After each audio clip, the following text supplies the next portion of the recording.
हरे कृष्णा, राधे राधे। आज इस वीडियो में आपको माँ गंगा के जन्म की और धरती पर अवतरण की कथा बताती हूँ। जिस माँ गंगा में डुबकी लगाने से, उनके स्मरण मात्र से हम पापी जीवों का उद्धार होता है, हमें मुक्ति मिलती है। उन माँ गंगा का जन्म कैसे हुआ? वो तो स्वर्ग में रहती है, धरती पर कैसे नहीं? माँ गंगा तो जल रूप में है, तो क्या वो कभी स्त्री रूप में धरती पर रही? आज इस वीडियो में हम 3 पौराणिक कथाओं के द्वारा इन्हीं सब सवालों की पावन कथा सुनेंगे।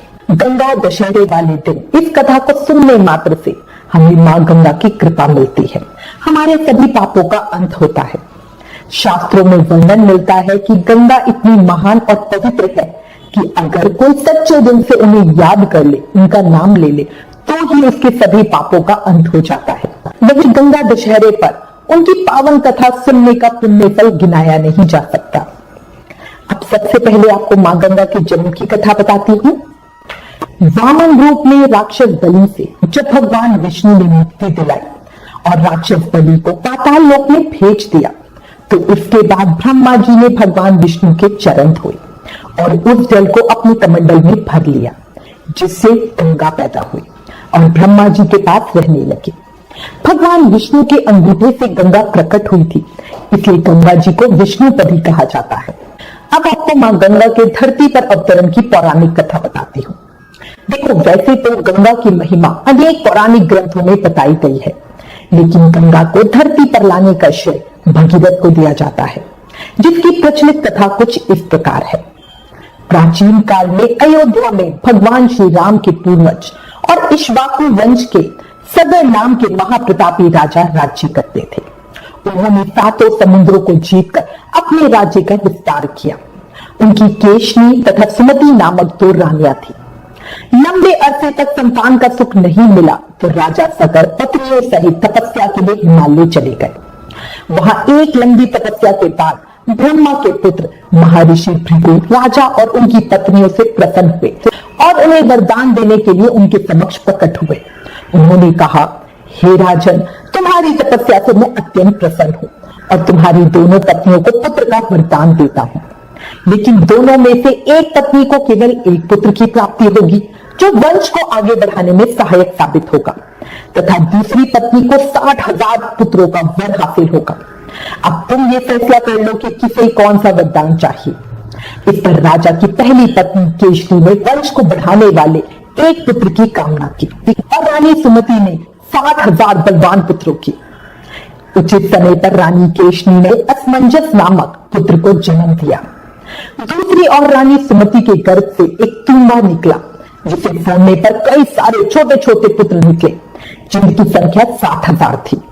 उन सबका पालन पोषण घी के घड़ों में रखकर किया गया। समय बीतने पर राजा सगर के पुत्र जवान और शक्तिशाली हो गए। ये सभी 60,000 पुत्र स्वभाव से उद्दंड और अहंकारी थे। महाराज सगर का ज्येष्ठ और वंश को आगे बढ़ाने वाला पुत्र असमंजस बड़ा दुराचारी था। उसके कहने से सारी प्रजा परेशान थी, इसलिए परिणाम स्वरूप राजा ने उसे नगर से बाहर कर दिया। कुछ समय बाद असमंजस के यहाँ अंशुमन नाम का एक पुत्र हुआ। वह अपने पिता से बिल्कुल विपरीत स्वभाव का था। अंशुमन अत्यंत सदाचारी, पराक्रमी, लोगों की सहायता करने वाला, धार्मिक और देव गुरु पूजक था। एक दिन राजा सगर ने महान अश्वमेध यज्ञ करवाने का फैसला किया, जिसके लिए उन्होंने हिमालय और विंध्याचल के बीच की हरी भरी भूमि को चुना और वहां एक विशाल यज्ञ मंडप का निर्माण करवाया। इसके बाद अश्वमेध यज्ञ के लिए शानकान घोड़ा छोड़कर उसकी रक्षा के लिए पराक्रमी अंशुमन को सेना के साथ उसके पीछे पीछे भेज दिया। यज्ञ सफलतापूर्वक बढ़ रहा था, जिसे देखकर इंद्रदेव काफी भयभीत हो गए और सोचने लगे कि यज्ञ के पूर्ण होने पर राजा सगर संपूर्ण लोगों के स्वामी बन जाएंगे। ये सोचकर उन्होंने एक राक्षस का रूप धारण किया और हिमालय पर पहुंचकर राजा सगर के उस घोड़े को चुरा लिया। घोड़े की चोरी की सूचना पाते ही राजा सगर के होश उड़ गए। उन्होंने शीघ्र ही अपने 60,000 पुत्रों को आदेश दिया कि घोड़ा चुराने वाले को किसी भी अवस्था में, यानी जीवित या मृत, पकड़कर मेरे सामने लेकर आओ। आदेश सुनते ही सभी पुत्र खोजबीन में लग गए। उधर इंद्र ने देखा कि राजा सगर के पुत्र घोड़े को खोज रहे हैं, तो इंद्र ने सोचा घोड़ा कहाँ छुपाओ। उसने घोड़ा पाताल लोक में कपिल मुनि के आश्रम में छिपा दिया। कपिल मुनि साधना में लीन थे, इसलिए उन्हें यह पता ही नहीं चला कि घोड़ा उनके आश्रम में है। उधर राजा सगर के 60,000 पुत्र घोड़ा खोज रहे थे। जब पूरी पृथ्वी खोजने पर भी घोड़ा नहीं मिला तो उन्होंने पृथ्वी को खोदना शुरू कर दिया, ये सोचकर कि शायद पाताल लोक में उन्हें घोड़ा मिल जाए। अब पाताल में घोड़े को खोजते खोजते वे सनातन वासुदेव कपिल मुनि के आश्रम में पहुंच गए।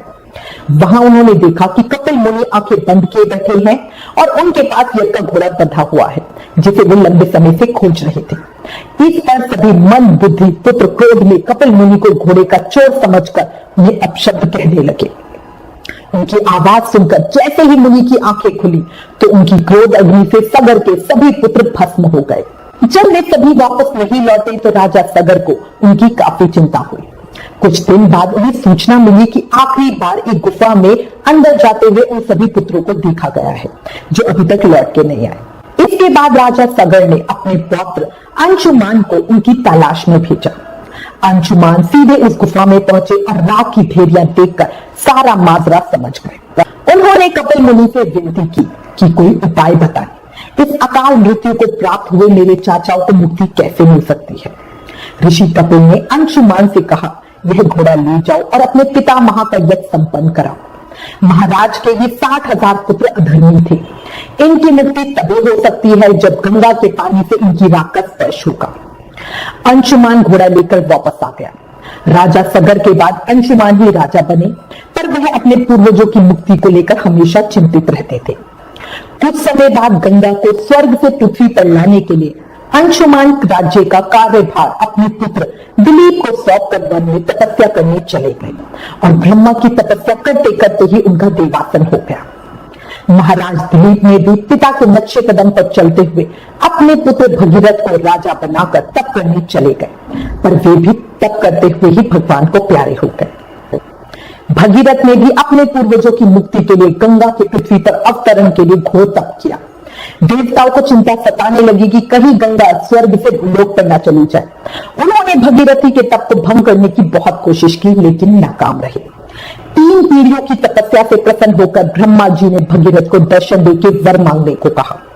भगीरथ ने कहा, हे प्रभु, मेरे 60,000 पूर्वज कपिल ऋषि के श्राप से राख हो गए, उनकी मुक्ति के लिए अब गंगा को पृथ्वी पर भेजने की कृपा करें। ब्रह्मा जी प्रसन्न हुए और गंगा को धरती पर भेजने के लिए राजी हो गए। उधर गंगा स्वर्गलोक छोड़ना नहीं चाहती थी। उन्होंने कहा कि मेरा वेग धरती सहन नहीं कर पाएगी।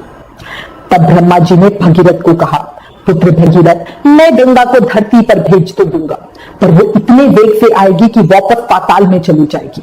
उन्हें कौन रोकेगा? इसलिए तुम्हें शिव की तपस्या करनी चाहिए। इस बार भगीरथ ने एक पैर पर खड़े होकर भगवान शंकर की आराधना की। भोलेनाथ भगीरथ के तप से प्रसन्न हुए और गंगा को धारण करने को राजी हो गए। वैशाख शुक्ल पक्ष की सप्तमी तिथि को ही गंगा स्वर्गलोक से शिव शंकर की जटाओं में पहुंची थी, इसलिए एक दिन को गंगा जयंती और गंगा सप्तमी के रूप में मनाया जाता है। गंगा पूरे आवेग से क्रोधित होकर आकाश से उतरी, लेकिन शिव की जटाओं में उलझ कर रह गई। भगीरथ ने फिर से भगवान शिव की स्तुति की और उन्हें मनाया। तब तक गंगा का अहंकार भी चूर-चूर हो गया था। फिर भगवान शिव ने गंगा के वेग को नियंत्रित कर धरती पर छोड़ा। हिमालय से होते हुए भगीरथ के पीछे पीछे गंगा चल पड़ी। इसी कारण इनका नाम भगीरथी हुआ। ये दिन चेश मास शुक्ल पक्ष दशमी का दिन था। इसी कारण इस दिन को गंगा दशहरे के रूप में मनाया जाता है। रास्ते में जाहनू ऋषि तपस्या में लीन थे। उनकी तपस्या भंग हो गई तो क्रोध में आकर उन्होंने गंगा के पानी को पी लिया। भगीरथ ने फिर उन्हें मनाया तो ऋषि ने गंगा को अपने कान से निकाल दिया। इसी कारण वो जानवी भी कही जाती है। कपिल मुनि के आश्रम से होते हुए गंगा फिर सागर में मिल गई। गंगा के कपिल मुनि के आश्रम पहुंचने और गंगा जल के स्पर्श मात्र से भगीरथ के 60,000 पूर्वजों की मृत्यु हुई तथा वे सभी दिव्य रूप धारण कर दिव्य लोक को चले गए। बोले गंगा मैया की जय। अब ये तो हुई मां गंगा के नदी रूप में धरती पर प्रकट होने की कथा। अब आपको कथा बताती हूँ कि मां गंगा पृथ्वी पर स्त्री रूप में कब आई। इस विषय में महाभारत काल की एक कथा का संबंध मां गंगा से बताया जाता है। माना जाता है कि एक समय भरत वंश के प्रतापी राजा शांतनु को आखेट खेलते समय गंगा के तट पर एक स्त्री देवी गंगा दिखाई दी। जिसके सामने शांतनु ने विवाह का प्रस्ताव रखा।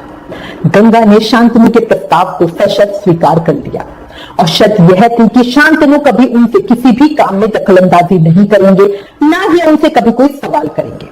जिस दिन शर्त टूटी उसी दिन विवाह समाप्त हो जाएगा। राजा शांतनु ने खुशी खुशी शर्त स्वीकार कर विवाह कर लिया। साल दर साल गंगा और शांतनु की 7 संतानें पैदा हुई, लेकिन गंगा हर बार जन्म के तुरंत बाद शिशु को जल में प्रवाहित कर देती थी।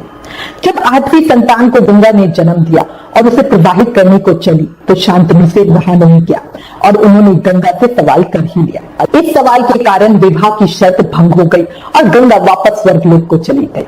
उनकी यह संतान गंगा पुत्र भीष्म पितामह के नाम से विख्यात हुई। बोलो गंगा मैया की जय। हमेशा याद रखना, गंगा प्राणी मात्र को जीवन दान ही नहीं देती, मुक्ति भी देती है।